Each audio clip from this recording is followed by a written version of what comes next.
వ్యవస్థకు అలాగే పరిణమించాయా? అంతర్జాతీయ మార్కెట్లో క్రూడ్ ఆయిల్ రేటు పెరుగుతోంది.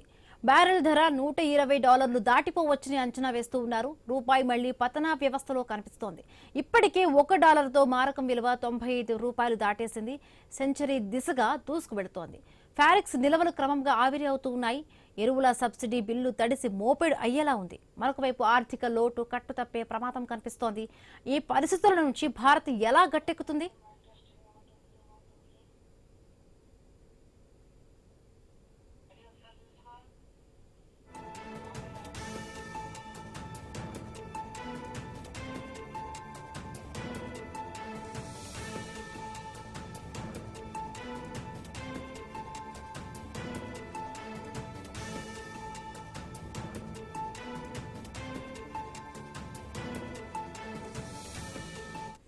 భారత దిగుమతుల్లో మేజర్గా ఉండేది ఆయిల్ గ్యాస్. అది కూడా గల్ఫ్ దేశాల నుంచి. ఇరాన్పై ఎప్పుడైతే ఇజ్రాయెల్ అమెరికా కలిసి దాడులు మొదలు పెట్టాయో భారత ఆర్థిక వ్యవస్థకు గొంతులో పచ్చి వెలక్కాయ పడ్డట్టయింది. ఎందుకంటే ఆయిల్ క్రైసిస్ ఏర్పడుతుందని భయాందోళన చెందుతున్నారు. గల్ఫ్ దేశాలతో, ఇరాన్తో, ఇజ్రాయెల్ అమెరికాతో మనకున్న వ్యూహాత్మక దౌత్య సంబంధాలతో సంక్షోభం ఏర్పడకుండా తప్పించుకున్న ఆ భారాన్ని ఇంకా మోయడం కష్టమవుతుందా? ప్రజల జేబుల వైపు బదిలీ చేయాల్సిందేనా? కమర్షియల్ గ్యాస్ సిలిండర్ల ధరల పెంపు అందులో భాగమా?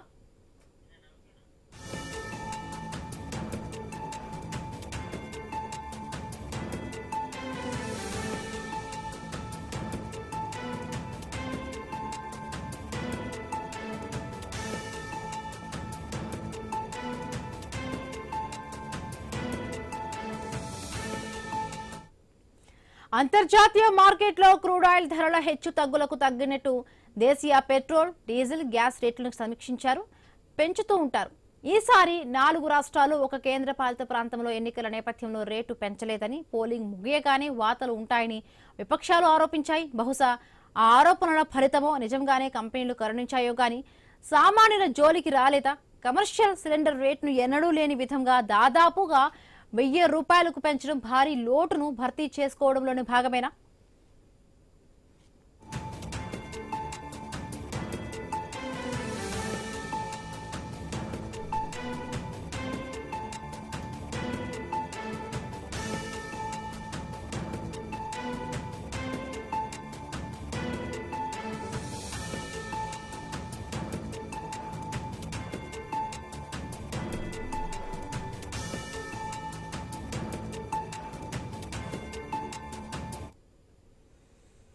ముప్పేట దాడి అంటారే అదే జరుగుతోంది. అంతర్జాతీయ పరిణామాలు భారత్కు అలాగే పరిణమించాయా? అంతర్జాతీయ మార్కెట్లో క్రూడ్ ఆయిల్ రేటు పెరుగుతోంది. బ్యారెల్ ధర $120 దాటిపోవచ్చని అంచనా వేస్తూ ఉన్నారు. రూపాయి మళ్లీ పతనా వ్యవస్థలో కనిపిస్తోంది. ఇప్పటికే $1తో మారకం విలువ $95 దాటేసింది. ఇక సెంచరీ దిశగా దూసుకువెడుతోంది. ఇక ఫారెక్స్ నిల్వలు క్రమంగా ఆవిరి అవుతూ ఉన్నాయి. ఎరువుల సబ్సిడీ బిల్లు తడిసి మోపిడి అయ్యేలా కనిపిస్తోంది. మరొకవైపు ఆర్థిక లోటు కట్టుతప్పే ప్రమాదం కనిపిస్తోంది. ఈ పరిస్థితుల నుంచి భారత్ ఎలా గట్టెక్కుతుంది? భారత దిగుమతుల్లో మేజర్గా ఉండేది ఆయిల్ గ్యాస్. అది కూడా గల్ఫ్ దేశాల నుంచి. ఇరాన్పై ఎప్పుడైతే ఇజ్రాయెల్, అమెరికా కలిసి దాడులు మొదలు పెట్టాయో భారత ఆర్థిక వ్యవస్థకు గొంతులో పచ్చి వెలక్కాయ పడ్డట్టుగా కనిపిస్తోంది. ఎందుకంటే ఆయిల్ క్రైసిస్ ఏర్పడుతుందని భయాందోళన ఒకవైపు ఉంటే, గల్ఫ్ దేశాలతో, ఇరాన్తో, ఇజ్రాయెల్తో, అమెరికాతో మనకున్న వ్యూహాత్మక దౌత్య సంబంధాలతో సంక్షోభం ఏర్పడకుండా తప్పించుకున్న ఆ భారాన్ని ఇంకా మోయడం కష్టమవుతోందా? రైట్గా భారత ఆర్థిక వ్యవస్థ ఒత్తిడికి లోనవుతూ ఉంది. మనం చూస్తాం బ్యారెల్ క్రూడ్ ఆయిల్ ధర మొన్నటి వరకు కూడా $116 వరకు ఉండేది. ఇప్పుడు $120 దాటుతుందంటూ కూడా ఆర్థికవేత్తలు అందరూ కూడా అంచనా వేస్తున్నారు. ఒకవేళ అదే పెరిగితే ఇప్పటికీ రూపాయి పతనం ఇంకా అయిపోతుంది. మరి ఇంకా చాలా వరకు కూడా ఇబ్బందులు పడే పరిస్థితులు వస్తున్నాయి. రైట్, మరిన్ని పూర్తి అప్డేట్స్ మా కలీగ్ న్యూస్ రూమ్ నుంచి వంశీ జాయిన్ అయ్యారు. Good afternoon Vamshi. రైట్, భారత ఆర్థిక వ్యవస్థకి మొత్తంగా చూస్తున్నాం, రకరకాల పరిణామాలు అయితే కనిపిస్తూ ఉన్నాయి. ఒక రకంగా మీరు చెప్పినట్టుగా అంటే 116 నుంచి 120 అంటే $4 పెరిగితే ఏ విధమైన పరిణామాలు ఉంటాయంటే, $1 పెరిగితేనే భారత ఆర్థిక వ్యవస్థకు ఒక రకంగా చాలా ప్రమాద గంటికలు మోగుతాయని చెప్తూ ఉంటారు. అటువంటిది $4 పెరగటం దేశ ఆర్థిక వ్యవస్థకు ఒక రకంగా ఇది తీవ్ర పరిణామంగానే భావించాల్సి ఉంటుంది. ఇక మరో అంశాన్ని కూడా మనం పరిశీలిస్తే బిందు, ఖచ్చితంగా రకరకాల పరిణామాలు అయితే చోటు చేసుకుంటున్నాయి. ఇక్కడ మనం కొన్ని అంశాలు చూస్తే క్రూడ్ $120 చేరితే జీడిపి 6% పడిపోయే ప్రమాదం ఉంటుంది భారత్ లో. ఇక ఎరువుల గురించి కూడా మనం మాట్లాడుకోవాల్సి ఉంటుంది. ఎరువులకు సంబంధించి ప్రభుత్వం ఎక్కువగా సబ్సిడీలు ఇస్తుంటుంది. ఆ సబ్సిడీ బిల్లు $2.25 ట్రిలియన్ చేరే ప్రమాదం ఉన్నట్టుగా కూడా తాజా గణాంకాలు చెప్తున్నాయి. ఇక ఆయిల్ వాణిజ్య లోటు $220 బిలియన్ చేరే ఛాన్స్ ఉంటుంది. వాణిజ్య లోటు జీడిపిలో 3.1% చేరే అవకాశాలు ఉంటాయి. ఆర్థిక లోటు 4.3% లక్ష్యాన్ని కూడా దాటిపోయే ప్రమాద గంటికలైతే మోగుతున్నాయి. సో చూద్దాం మొత్తంగా ఏ విధంగా గట్టెక్కబోతున్నారు, ఏం జరుగుతుంది అనేది చూద్దాం. మొత్తంగా ఈ రోజైతే వాణిజ్య సిలిండర్లపై ఒక నిర్ణయం తీసుకుంది కేంద్ర సర్కార్. భారీ పెంపు విధించింది. అది కూడా అంటే వాణిజ్య సిలిండర్లకు పెంచినా అది మరలా సామాన్యుడి జేబుకే చిల్లుపడే అవకాశాలు కనిపిస్తూ ఉంటాయి. సో గ్యాస్ కొరతప్పుడు కూడా మనం చూసాం. సో ప్రతి హోటల్లో కూడా గ్యాస్ కి సంబంధించి సపరేట్ బిల్లు వేసిన పరిస్థితి. సో ఇప్పుడు ఇక ఈ పెరిగిన భారం కూడా సామాన్యుడిపైనే పడబోతుంది. ఓవైపు హాస్టల్స్ దగ్గర నుంచి హోటల్స్ దగ్గర నుంచి అందరికీ కూడా ఒక రకంగా గడ్డు పరిస్థితులే కనిపిస్తున్నాయి. రాబోయే రోజుల్లో డొమెస్టిక్ సిలిండర్లపై కూడా పెంపు ఉండబోతుందా, పెట్రోల్ డీజిల్ ధరలు కూడా పెరగబోతాయా, ఏం జరగబోతుందనేది మాట్లాడే ప్రయత్నం చేద్దాం. సో ఇదే అంశం సంబంధించి మనతో మాట్లాడేందుకు ఉప్పాల లక్ష్మణ్ గారు సీనియర్ జర్నలిస్ట్ జూమ్ లో సిద్ధంగా ఉన్నారు. అదేవిధంగా ప్రభు గారు ప్రముఖ స్టాక్ మార్కెట్ అనలిస్ట్ జూమ్ లో సిద్ధంగా ఉన్నారు. ప్రభు గారికి లక్ష్మణ్ గారికి గుడ్ మార్నింగ్ అండి. Very good morning sir. Yeah Prabhu గారు, మొత్తంగా చూస్తున్నాం. సో అందరూ ఊహించినట్టుగానే ఊహలకి అతీతంగా ఒక కమర్షియల్ సిలిండర్ పైనే ధరలు పెంచారు ఎలక్షన్స్ అయిపోయిన తర్వాత. సో రాబోయే రోజుల్లో ఎలా ఉండొచ్చు అంటారు ఈ పరిణామాలు, ఏం జరుగుతుంది అనుకోవచ్చు? అంటే ఒక రకంగా మీడియా సపోర్ట్ చేసిందేమో మామూలు ఈ సిలిండర్ రేట్లు పెంచడానికి. ఎందుకంటే ఎక్కువ హైప్ వచ్చేదానికి వాళ్ళు భయపడినట్టున్నారు. గవర్నమెంట్ కూడా పెంచితే వ్యతిరేకత వస్తుందన్న ఉద్దేశంతో పెంచలేదు. మేబీ రిజల్ట్స్ రోజు 4th రిజల్ట్స్ వచ్చిన తర్వాత దాని అవుట్పుట్ పట్టి పెంచే ఉద్దేశం ఉన్నట్టుంది. అందుకని ఆగినట్టున్నారు ఒక రకం చూస్తే. మెయిన్ దానికి ఏంటంటే అంటే ప్రభు గారు, ప్రపంచ రాజకీయం అంతా కూడా ఇప్పుడు చమురు గ్యాస్ చుట్టూనే తిరుగుతుంది. సో భారత్ కూడా అందుకు అతీతమేమీ కాదు. రాష్ట్రాలైనా కేంద్రమైనా ఇప్పుడు ఈ గ్యాస్ అండ్ చమురు రాజకీయ చక్రబంధంలో చిక్కుకున్నట్టే కదా. 100% అండి. ఎందుకంటే రీసెంట్ లో బ్రిక్స్ కి సపోర్ట్ చేయమని వస్తే మనం కూడా స్టాండ్ తీసుకున్నాం. ముందు సపోర్ట్ బ్రిక్స్ లో సపోర్ట్ చేసి రీసెంట్ గా ఇప్పుడు ఒక స్టెప్ మనకు వెనకేసాం. ఇప్పుడు వేస్తే ప్రాబ్లం వస్తుందనే ఉద్దేశంతో. ఎందుకంటే ట్రంప్ తెలిసిందే కదా, ఎప్పుడు ఎలా రియాక్ట్ అవుతుందో తెలియదు. సో అది గవర్నమెంట్ తీసుకున్న స్టెప్ అనుకోవచ్చు. ఒక రకంగా మంచి స్టెప్ తీసుకున్నారు. ఎందుకంటే ఇప్పటికే మనం ఆయిల్ ఈ రేటుకే ఇబ్బంది పడుతున్నాం. అదే ఇంకా 150 అయితే పరిస్థితి ఏంటి, 200 అయితే పరిస్థితి ఏంటి? ఆయిల్ మీద ఆధారపడ్డ కంట్రీస్, ఏషియన్ కంట్రీస్ ఇబ్బంది పడాల్సిందే కదా. అంటే ఒక రకంగా చూడండి, ఇంతమంది ఏషియన్ కంట్రీస్ పడుతూ ఆయన $60 ఉన్నది $110 అమ్ముకుంటాడు ఆయన యుఎస్. అవును, డాలర్స్. ఇది అంటే టెంపరీగా కొంత క్రియేట్ చేసి, ఒక స్పేస్ క్రియేట్ చేసి ఆయిల్ ని ఎక్కువ రేట్ అమ్ముకుంటాడు ఆయన. అండ్ ఇప్పుడు ఇంత యుద్ధం జరుగుతున్నా అటు డాలర్ బలపడుతూ ఉంది, రూపాయి ఏమో రోజు రోజుకు తీసికట్టుగా పోతున్న పరిస్థితి, సెంచరీ కూడా టచ్ అయ్యే పరిస్థితులు కనిపిస్తున్నాయి. ఎలా చూడాలి ప్రపంచవ్యాప్తంగా ఈ పరిణామాన్ని? ఇది ఆయిల్ కంట్రీస్ కి ఒక సిచ్యువేషన్ అయితే అర్థమవుతుందండి. ఇక నెక్స్ట్ 10 years తర్వాత ఆయిల్ అమ్మితే ఎవరు ముందుకు రారు, కొనడానికి ముందుకు రారు అనేది అర్థమవుతుంది. సో దాని అనుగుణంగా వాళ్ళు చూడండి, డైవర్సిఫికేషన్ అంటే ఆయిల్ నుంచి బయటకు వచ్చి ఇప్పుడు ఖతార్ ఎయిర్వేస్ కానీ, సౌదీ అరేబియా ఎయిర్వేస్ కానీ, అంటే ఎవరికి వాళ్ళు ఇప్పుడు దుబాయ్ ఉంటే ఎక్కువ మంది అక్కడికి వెళ్ళి చూస్తాం. అంటే టూరిజం పెరిగింది అక్కడ. అట్లా ప్రతి కంట్రీ డైవర్సిఫికేషన్ వస్తుంది. ఆయిల్ కంట్రీస్ కూడా డైవర్షన్ అవుతుంది. నెక్స్ట్ 10 years తర్వాత ఆయిల్ చిన్నగా తగ్గిపోతుంది. ఎందుకంటే ఇంత డిమాండ్ ఉండదు. సో ఈ లోపలే సంపాదించుకోవాలి మనం ఉద్దేశంతో ఉన్నట్టుంది. అందుకని కొంచెం ఈ రకంగా అవుతుంది అనుకోవచ్చు. మళ్ళీ మాట్లాడదాం సార్. ఉప్పా లక్ష్మణ్ గారు నమస్కారం.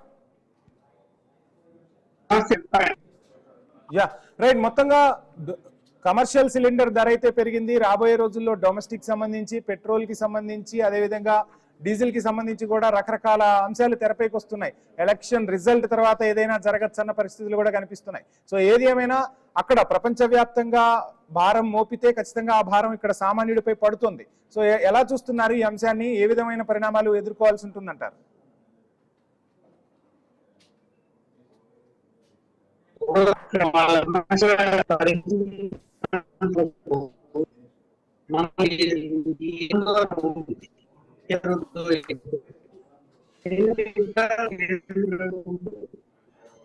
లక్ష్మణ్ గారు నెట్వర్క్ ఇష్యూ ఉన్నట్టుందండి, నెట్వర్క్ ఇష్యూ ఉన్నట్టుంది, మీ వాయిస్ క్లియర్ గా రావట్లేదు.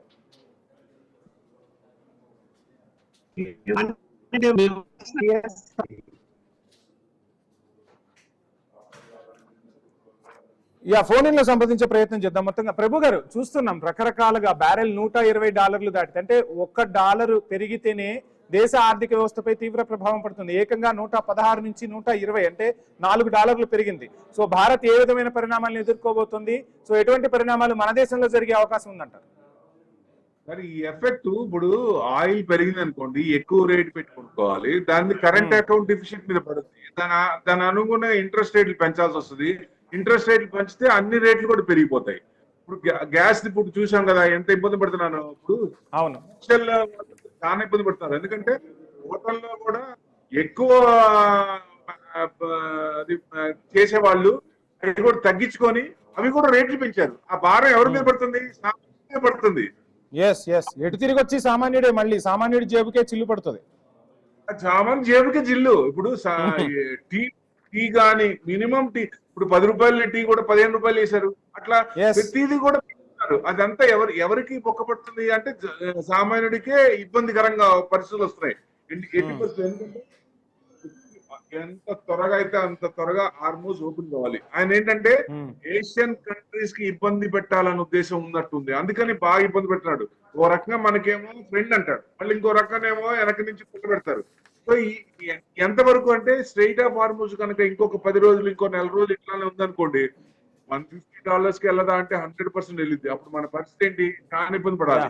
అందుకనే మన నితిన్ గడ్కరీ చెప్పినట్టు ఇథనాల్ బ్లెండింగ్ పెంచాలి, ఆయిల్ మీద డిపెండెన్సీ తగ్గించుకోవాలి. తగ్గించుకుంటే ఫ్యూచర్ లో ఆయిల్ కంట్రీస్ మనం ఇబ్బంది పెట్టారు. ఎందుకంటే 10 years తర్వాత కూడా ఆయిల్ కంట్రీస్ కి అంత ప్రభ ఉండదు, ఎందుకంటే ఆయిల్ యూసేజ్ తగ్గిపోద్ది. ఇప్పుడు చూడండి, ఏదైతే ఏషియన్ కంట్రీస్ అంటే రిజర్వ్స్ ఉపయోగించినాయో ఆ రిజర్వ్స్ దాదాపుగా రీఫిల్లింగ్ చేసుకోవాలి.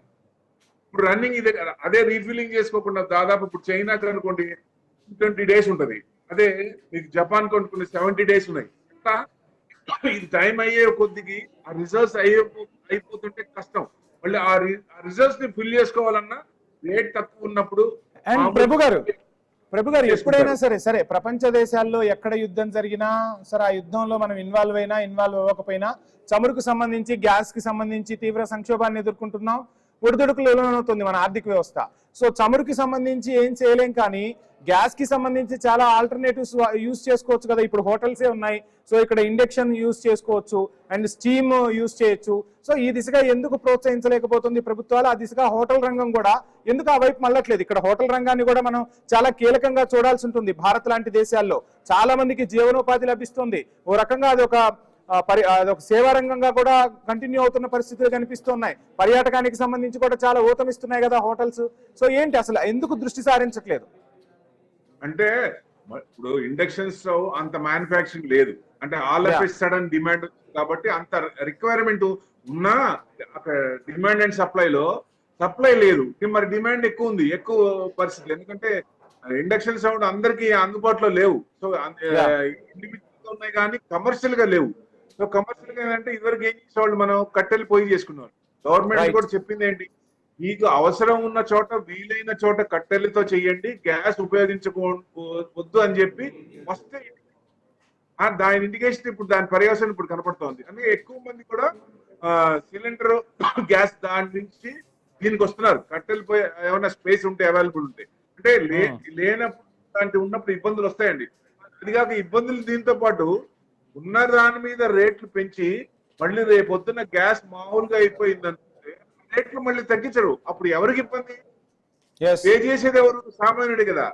అవును, అది ఎక్కువ. అంటే ఇప్పుడు ఓ రకంగా ఎఫ్ఎంసీకి నెస్లే సిఇఓ చెప్పినట్టు మిడిల్ క్లాస్ ఆర్ ష్రింకింగ్ అంటారు.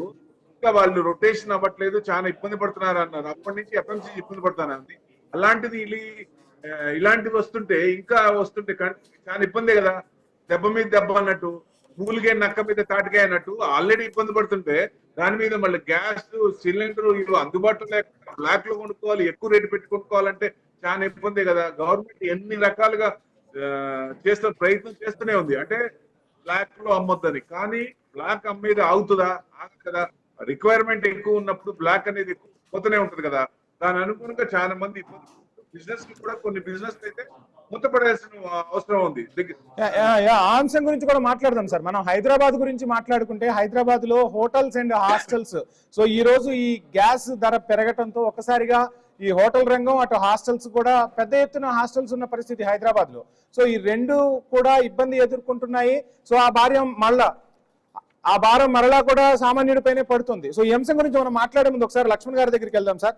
లక్ష్మణ్ గారు నమస్కారం. మొత్తంగా రకరకాల పరిణామాలు అయితే కనిపిస్తున్నాయి. ఒక్క డొమెస్టిక్ సిలిండర్ కి సంబంధించి కాకుండా కమర్షియల్ గ్యాస్ సిలిండర్ కి ధర పెరిగితే ఆ ప్రభావము సామాన్యుడిపైనే పడుతుంది. ఇక ఎలక్షన్స్ తర్వాత ఏ విధమైన పరిణామాలు ఉండే అవకాశం ఉంటుందంటారు? సో ఒక సీనియర్ జర్నలిస్ట్ గా ఈ పరిణామాలను ఎలా చూస్తున్నారు? ఇప్పుడు ఎన్ని చెప్పినా కూడా కమర్షియల్ దాదాపు 1000 రూపాయల వరకు పెంచారు. అంటే 2000 ఉండేది 3000 దాటింది. దాటితే ఇప్పుడు కమర్షియల్ అంటే ఏమిటి అంటే ఉత్పత్తి చేసేటువంటి వస్తువులు లేదంటే ఆహార పదార్థాలు తయారు చేసే వాటికి వీటన్నిటి ఉపయోగిస్తారు. గ్యాస్ తో కూడా కొన్ని పరిశ్రమలో యంత్రాలు నడుస్తాయి. అవును. ఇప్పుడు ఏమైంది, వినియోగదారులకి వాడు ఏం చేస్తాడు, ఇంకా గ్యాస్ రేటు పెరిగిందని చెప్పి ధరలు పెంచుతాడా పెంచాడు. ఇప్పుడు హోటల్లో ఉంది కమర్షియల్, వాడు ఇడ్లీ 20 రూపాయలు అంటే రేపు పొద్దున వాడు 30 రూపాయలు అంటాడు, 40 రూపాయలు అంటాడు. అవును సార్. ఎప్పుడైనా ధర పెరిగిపోయింది అంటాడు. పోనీ వాటి మీద ఏమైనా నియంత్రణ కనిపిస్తున్నదా మనకంటే ఏమి నియంత్రణ కనిపించడం లేదు. ఖచ్చితంగా ధరలు పెరుగుతాయి. పెరిగితే సామాన్య ప్రజలు, ఇప్పుడు మనలాంటి వాళ్ళకే ఇబ్బంది పడుతుంటే మధ్యతరగతి వాళ్ళు, పేద వర్గాలు ఎలా కట్టుకోగలుగుతుంది? వాళ్ళు ఏదో కూలీనాలు చేసుకుంటుంటారు, పని వస్తారు, వాళ్ళ పరిస్థితి ఏంటి? ఇంకా అన్ని ధరలు పెరిగిపోతే మార్కెట్ లో ఏ పెరుగు అన్ని పెరుగుతాయి. ఇప్పుడు కూరగాయలు ఉన్నాయి, రవాణా వ్యవస్థ, వాడు ఎక్కడి నుంచి తీసుకొస్తాడు? ట్రాక్టర్లోనో లారీలోనో తీసుకొస్తాడు, డీజిల్ వాడతారు వానికి. ఆ డీజిల్ ధరలు కూడా పెంచేశారు కదా. డీజిల్ అయితే ఇంత కొరత ఉంటే భయంకరమైన కొరతలో ఉంది డీజిల్. దీన్ని అధిగమించాలి అంటే మరి ఏంటి? కేంద్ర ప్రభుత్వము రాష్ట్ర ప్రభుత్వాలు సమన్వయంగా కంట్రోల్ చేయకపోతే ఏమైపోతుంది అంటే ధరలు పెంచేసుకుని వ్యాపారస్తులు ఎంతసేపు ఉన్నా కూడా వాడు బాగుపడాలని చూస్తాడు, అవకాశం వస్తే ఉపయోగించుకుంటాడు. ఇప్పుడు ఈ గ్యాస్ సిలిండర్లు కూడా ఎందుకు బ్లాక్ లో అమ్ముతున్నారు? ఎందుకు పెట్రోల్ డీజిల్ బ్లాక్ లో అమ్మేస్తున్నారు? మీకు ఒకటి విషయం చెప్తే మీరు ఆశ్చర్యపోతారు. పుదుచ్చేరిలో మనకంటే పెట్రోల్ డీజిల్ ధరలు అక్కడ సెస్ తీసేశారు. ఏది కేంద్ర పాలిత రాష్ట్రాలు అన్నిట్లో కూడా సెస్సులు ఉండవు. అవును సార్, అవును. అక్కడ నుంచి ఇప్పుడు మా పక్కనే మనకు తమిళనాడు పుదుచ్చేరి బార్డర్, అక్కడి నుంచి ట్యాంకర్స్ అక్కడికి చేరకుండానే చేరినట్లు రికార్డు రాసుకొని అవి అన్ని ఆంధ్రప్రదేశ్ కు తెలంగాణకు వస్తున్నాయి ట్యాంకర్లు. సో నియంత్రణ లోపం స్పష్టంగా కనిపిస్తుంది అంటారు. మరి ఎలా వస్తాయి చెప్పండి? ఏం చేస్తున్నట్టు మరి అందరికి తెలుసు అవన్నీ. ఈ స్మగ్లర్స్ ఏం చేస్తారో తెలియదా పోలీసు వ్యవస్థకు? ఎవరు స్మగ్లర్ కూడా తెలియదా? అన్ని తెలుసు. కానీ నెల మామూలు తీసుకుంటారు. అన్ని అవినీతి ఎంత స్థాయిలో ఉందంటే అంత స్థాయిలో ఉంది రాష్ట్రాలలో. కేంద్రం ఇప్పుడు కేంద్రమైనా కూడా ఏం చేయగలుగుతుంది? రాష్ట్రాల మీద డిపెండ్ అవుతుంది. రాష్ట్రాలు వాళ్ళు ఏం పట్టించుకోకపోతే పరిస్థితి ఏంటి? ఇవాళ ఒకరి మీద ఒకరు నెపం నెట్టుకునే ప్రయత్నం చేస్తున్నారు కానీ సొల్యూషన్ వెతకట్లేదు అంటారా? ఒకరిపై ఒకరు నెపం నెట్టుకునే ప్రయత్నం చేస్తున్నారు కానీ సొల్యూషన్ దిశగా అడుగులు పడట్లేదు అంటారా? అంతే కదా. ఇప్పుడు ఎన్నికలు ఉన్నాయని పెట్రోల్ డీజిల్ గ్యాస్ ధరలు పెంచలేదు అనుకున్నాం. ఎన్నికలు అయిపోయాయి, సడన్ గా నిన్న పెంచేశారు కమర్షియల్ సిలిండర్ది. మిగతా కూడా పెంచుతారేమో అని భయపడిపోయి ఇవాళ ఏం చేస్తారు, పెట్రోల్ బంకుల్లో చుట్టూ మొత్తం ట్యాంకులు నింపుకోవడానికి వెళ్ళిపోతారు కదా జనాలు, మీద పడతారు కదా. అవును సార్, భయపడతారు కదా. మళ్ళీ రేపు ఏమో సాయంత్రానికి పెరిగిపోతుందేమో అని. ఏది ఇప్పుడు పెంచడం అని చెప్తుంటారు, మళ్ళీ పెంచుతున్నారు. అవును. ఇక్కడ ప్రజల యొక్క నిత్యావసర వినియోగానికి సంబంధించినటువంటి పెట్రోలు, డీజిల్, గ్యాస్ సంబంధించి నియంత్రణ లేకపోతే, బ్లాక్ మెయిల్ జరగకుండా ఆపగలిగితే కొంత ప్రయోజనం ఉంటది. ఇక యుద్ధం ఆపి ట్రంప్ వాడి ముఖం, వాడు ట్రంప్ ఏం చేస్తున్నాడు ఏమో తెలియదు, వాడు రోజుకో మాట చెప్తున్నాడు. అక్కడేమో వాళ్ళేమో కూర్చున్న ఇరాన్ వాళ్ళు ముందుకేసుకొని జలసంధి పోనీయమంటారు. ఇక్కడ ఇప్పుడు గల్ఫ్ దేశాలన్నీ ఎందుకు ఆ యొక్క యూనియన్ ఒకటి ఉంది, వాళ్ళందరికీ కూడా ఈ ఆయిల్ పెట్రోల్ సంబంధించిన దాంట్లో నుంచి పక్కకు వచ్చేసారు వాళ్ళు. ఓపెక్ నుంచి బయటకు వస్తున్నారు, బయటకు వచ్చేసారు కదా. బయటకు వచ్చారంటే తట్టుకోలేకున్నారు పరిస్థితిని. ఇప్పుడు ఏమడుగుతున్నారు, అమెరికాని అయ్యా మాకు డాలర్లు ఇవ్వండి, మా ఆర్థిక వ్యవస్థ కుదేలైపోతుంది అని చెప్పి వాళ్ళ గల్ఫ్ కంట్రీస్ అమెరికాను బెగ్గింగ్ చేసే పరిస్థితి వచ్చింది. అంటే వాడు కావాలని ట్రంప్ ఈ నాటకం ఆడుతూ అన్ని దేశాలు నా కంట్రోల్లో ఉండాలనేటువంటి ప్రయత్నాలు చేస్తున్నాడేమో అని, ఈవెన్ భారతదేశం కూడా మా కంట్రోల్కి రావాలనేటువంటి దురుద్దేశంతో ఇవన్నీ చేస్తున్నాడేమో అని నేనైతే అనుకుంటున్నాను. సో డైరెక్ట్ గా కాకుండా ఇండైరెక్ట్ గా యుద్ధం చేస్తున్నట్టే కదా అన్ని దేశాల మీద. అంతే కదా. మాట్లాడదాం సార్, మాట్లాడదాం లక్ష్మణ్ గారు. సో ప్రభు గారు, మొత్తంగా చూస్తున్నాం భారతదేశ ఆర్థిక వ్యవస్థ గాడిన పడింది, ప్రపంచంలో 3వ అతిపెద్ద ఆర్థిక వ్యవస్థగా అవతరించబోతుంది. రానున్న రోజులు భారత్వే అని అనుకుంటున్న తరుణంలో భారత్పై ఈ విధమైన ఒత్తిళ్లు, అంటే మనం తెలిసి చేసినా తెలియక చేసినా మనపై ఆ ప్రభావం పడుతూ ఉంది. సో ఏంటి, వీటిని అధిగమించడానికి ప్రభుత్వం ఏం చేయాలంటారు? అధిగమించే పరిస్థితులు దేశంలో కనిపిస్తున్నాయా? సార్, ఇప్పుడు సిచ్యుయేషన్స్, ఇలాంటి సిచ్యుయేషన్స్ ఆయిల్ మీద డిపెండ్ అయినప్పుడు ఇలాంటివి వస్తాయి సర్వసాధారణం. ఎందుకంటే ట్రంప్ లాంటి ఒపెక్ నుంచి బయటకు వచ్చారన్నారు. ఒపెక్ నుంచి బయటకు రావడానికంటే ఇప్పుడు యూఏఈ బయటకు వచ్చింది, వాళ్ళు ఇన్వెస్ట్మెంట్స్ ఎక్కువ పెట్టారు. ఇన్వెస్ట్మెంట్స్ ఎక్కువ పెట్టి అమ్మేదేమో $50 అబోవ్ అమ్మాలి, తక్కువ అమ్మకూడదు. వాళ్ళకి $20 నుంచి $30 అమ్మిస్తే చాలు. కానీ వాళ్ళు పెట్టి ఆయిల్ ఎక్కువ తీసుకుంటున్నప్పుడు నెక్స్ట్ 10 years లో ఆయిల్ ఉండదు అన్నప్పుడు ఈ 10 ఏళ్ళు సంపాదించుకోవాలన్న ఐడియాతో వాళ్ళు చేసి, దాని అనుగుణంగా ఇదే ఫస్ట్ టైం కాదు యూఏఈ బయటకు వచ్చింది, బయటకు వచ్చింది. అదే జస్ట్ ఎంటర్ ఎగ్జిట్ ఈజీ దాని ఓపెక్ లో, అంత కష్టమేం కాదు, మామూలుగా ఈజీగానే ఉంటుంది. అంటే వాళ్ళు బ్యారెల్స్ తీసుకోవాలనే ఉద్దేశంతో ఇచ్చేస్తారు. అంటే ఒక ఐడియా వస్తుంది, అంటే 10 years తర్వాత ఆయిల్ ఇక ఉండదు అంటే కూడా అదే కదా. ఇథనాల్ మనం ఇక్కడి నుంచి ఇథనాల్కి, అంటే ఇలాంటి సిచ్యువేషన్ లో ఇక ముందు కూడా ఇలాంటి ప్రాబ్లమ్స్ వచ్చినప్పుడు ఇబ్బంది పడతాం కాబట్టి దీని నుంచి రావాలంటే లెండింగ్ పెంచుకుంటే మనకి మంచిది. ప్లస్ ఇండివిజువల్ గా ఫ్యామిలీస్ కానీ గవర్నమెంట్ కి సపోర్ట్ చేయాలి ఇలాంటప్పుడు. ఎందుకంటే ఇప్పుడు అంటే టెంపరీ క్రియేషన్ బై ఆయిల్ వాళ్ళ కంపెనీస్ అనుకోండి. ఎందుకంటే వాళ్ళ క్రెడిట్ ఇవ్వకుండా మీరు అమౌంట్ పే చేస్తే మీకు ఆయిల్ ఇస్తాం అన్నప్పుడు వాళ్ళు కూడా ఎక్కడి నుంచి తెస్తారు, రొటేషన్ అవ్వాలి కదా. అవును, అందుకని జనం దగ్గర నుంచి డబ్బులు తీసుకునే కదా వాళ్ళు కట్టేది. వాళ్ళు ఎంత రొటేషన్ అవుతుంది. ఒక్కసారి ఇదివరకు ఉన్న ప్రాసెస్ ఒక్కసారి ఆపేసి నువ్వు ఇప్పుడు డబ్బులు కట్టరా సస్తావా అంటే మరి వాడు కూడా ఎట్ట కడతాడు. అందుకని ఆ టెంపరీ ఒక ప్రాబ్లం అనేది వచ్చింది. మళ్ళీ గవర్నమెంట్ మళ్ళీ ఇచ్చేసుకొని మళ్ళీ ఇమీడియట్ గా చేసింది. కాబట్టి ఈ టైంలో ఎవరైనా మనం కూడా ఇండివిజువల్ గా ప్రతి ఒక్క సామాన్యుడు కూడా గవర్నమెంట్ కూడా సపోర్ట్ చేయాలి. ఎందుకంటే మన ఇండక్షన్ ఉంటే ఇండక్షన్ చేసుకోవాలి, లేకపోతే అదర్ బయట నుంచి కాకుండా. ఎందుకంటే ఇళ్లలో వండుకునేది తక్కువైపోయింది, ఆర్డర్స్ ఎక్కువైపోయినాయి. పంపించండి, బయటకు పంపించాల్సిన అవసరం ఏముంది, ఇంట్లోనే వండండి. వండేది మీకు కట్టెలు పోయి కనుక అవకాశం కట్టెలు పోయి చేయండి. ఉన్న సిచ్యుయేషన్ లో గవర్నమెంట్ కూడా సపోర్ట్ చేస్తేనే కదా మనం ఇండియన్స్ అనుకునేది. మన ఇండియన్స్ కాకుండా మన ఇంట్లో ఉండి ఇండియా గవర్నమెంట్ పొడుస్తుంటే వాళ్ళకి కూడా ఇబ్బందే కదా. సో అంటే ఇప్పుడు ఇది ఒక ఆర్థిక యుద్ధంగా మనం చూడాలంటారు. ఆ ఆర్థిక యుద్ధంలో ప్రతి ఒక్కరూ కూడా భాగస్వాములు కావాలంటారు, అంతేనా? చేయాలండి, 100% చేయాలి, సపోర్ట్ చేయాలి. సపోర్ట్ చేస్తేనే కరెక్ట్ ఇది. ఎందుకంటే దీని నుంచి బయటపడాలంటే ఏం చేయాలి, మన ఆయిల్ నుంచి బయటికి రావాలి. ఇమీడియట్ గా ఏషియన్ కంట్రీస్ ఆయిల్ నుంచి బయటికి రావాలంటే చాలా కష్టం. It takes a longer time. So ఇప్పుడు ఎస్పీఆర్ అంటారు, అంటే ఆయిల్ ని రిజర్వ్ చేసుకునేది, స్ట్రాటజిక్ పెట్రోల్ రిజర్వ్స్. ఆ రిజర్వ్స్ తగ్గుతుంటే మరి అందరికి టెన్షనే కదా.